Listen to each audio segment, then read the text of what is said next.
Do something you're fucking proud of. Don't do some shit that's casual, routine, things you know you can do. What's the fucking point? Do something that makes you proud of yourself. Now, I don't think it's unapparent to the people who are in my life that I'm on top of my shit. I like my physical health. I like my mental health. I like the place I'm at. I like where I'm going. And I think I'm doing big things. But that's not to say that I don't try to get better every day, right? And there's a certain point where it's like, how can you take this to the more extreme? Say nutrition, right? I already eat healthy. So how can I take that to the next level? I already get my sleep in. How can I take that to the next level? I'm already good in a lot of areas of my life. How can I take that even better, right? And what I've noticed is I'm always the extreme motherfucker. Back when I was in the US, right now it's less, of course, because I just moved here and I'm like reintegrating myself into French lifestyle and I'm trying to see what I can do. In the US, I took 27 pills every morning, ranging from vitamin C, biotin, creatine, L-arginine, random ass things, right? Not random, very selective. But almost everyone, all of my friends were like, why are you doing this? This is so fucking extreme. 27 pills a day? What are you, ridiculous? Like what is the point? 27 pills.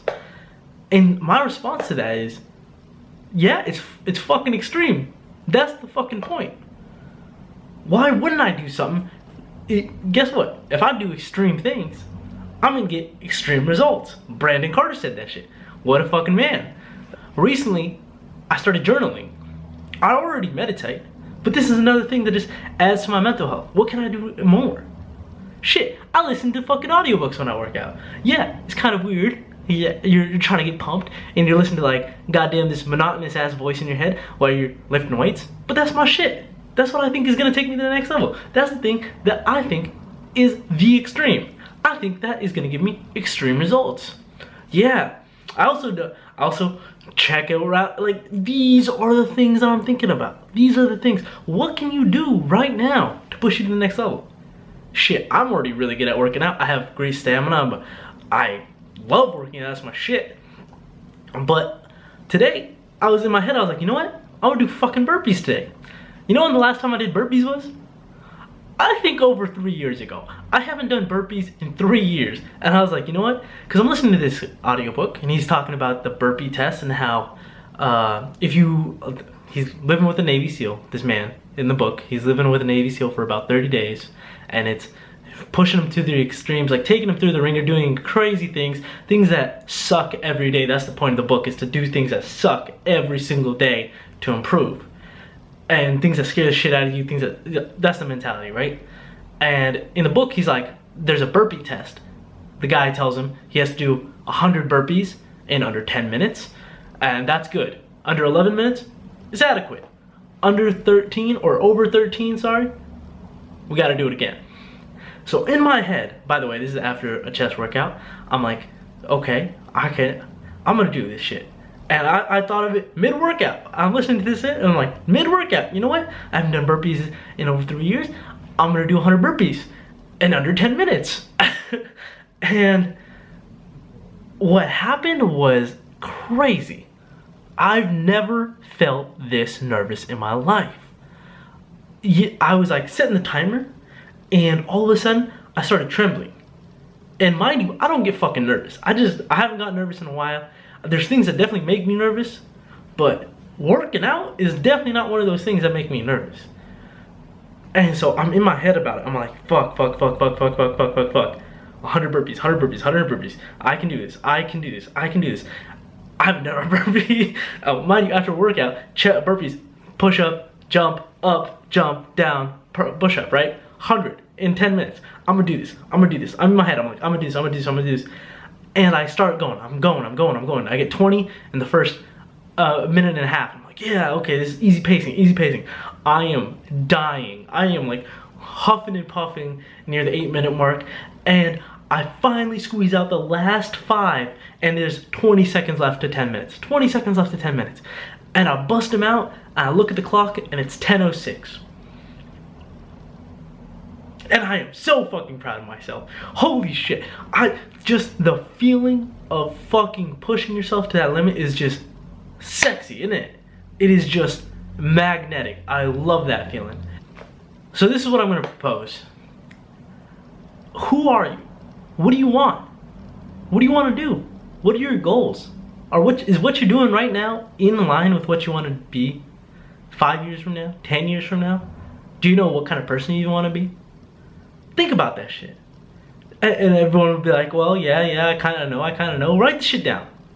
Really write the shit down. Think about it. Hey man, this is probably the most important thing you'll ever do in your fucking life. Is to figure out who you want to be. You know, I have countless people come up to me and ask my opinion on their life. Jyot, I wanted to be a doctor, now I want to do this. Cool, do it. That's always my response. Cool, let's see it. A couple of weeks later, they might come to me, Jyot, I've changed my mind, I want to do this instead.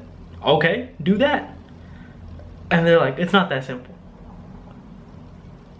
Why not? This is your fucking life. Do with it what you want to do.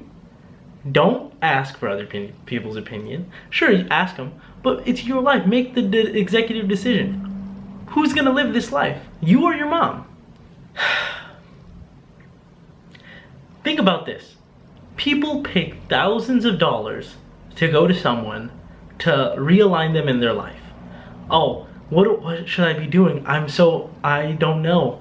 Maybe if I pay this man $10,000 for a week of his time, I'll figure out what I want to do. This man is no more qualified to live life than you are. Don't even look at me to tell you how to live your life. Don't get anyone to tell you how to live your life. Because we all have the same experience. Obviously, personal experience is different, but you're all living life. When you do shit that just makes you happy, that makes you proud of yourself, when you say to yourself, you're gonna do this XYZ goal, and then you follow through with it, that feeling is you believe what you say you're gonna say. It sucks to wake up morning after morning and be like, you know what, today's gonna be this kind of day, I'm gonna do this. And then when you hit your head on the bed at night, and you just didn't follow through, of course you're gonna have trouble sleeping. Of course, why wouldn't you? You're lying to yourself. You can't even trust your own person. When you do something that just makes you proud of yourself, when you just do something that takes you out of who you regularly are, who you routinely are, when your head hits that bed, oh man, you put everything you needed to put into the day. You're gonna fall asleep like a freaking child, like a crying little, like a snoozing little baby.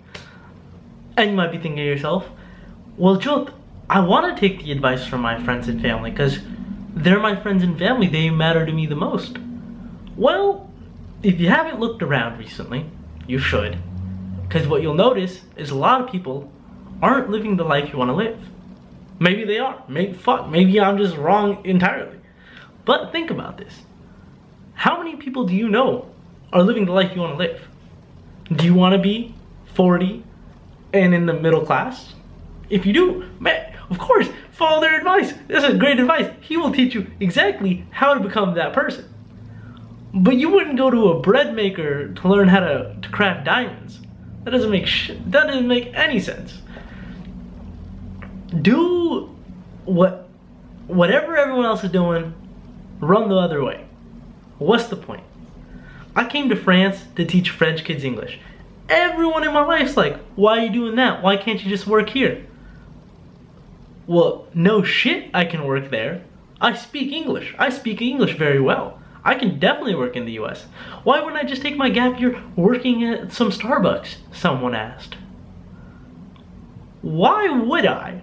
Why wouldn't I put myself in a position where I am so uncomfortable that the only way out is to learn how to be comfortable?